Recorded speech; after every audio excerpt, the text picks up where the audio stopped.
ससूनचे डीन विनायक काळेंना सक्तीच्या रजेवर पाठवलेलं आहे। पुणे अपघात प्रकरणात राज्य सरकारची मोठी कारवाई बघायला मिळते। ब्लड सॅम्पल फेरफार प्रकरणी डीन काळेंवरती कारवाईचा बडगा बघायला मिळतोय।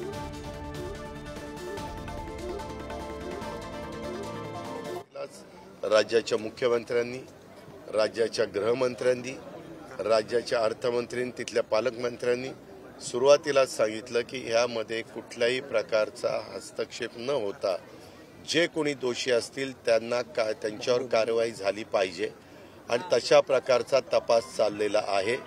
जसा जसा तपास पुढे जातोय, जसं जसं ज्यांचे कुणाची नावं पुढे येत आहेत त्या पद्धतीनं पुढच्या ॲक्शन होत आहेत। कुणाची भीड ठेवली जाणार नाही।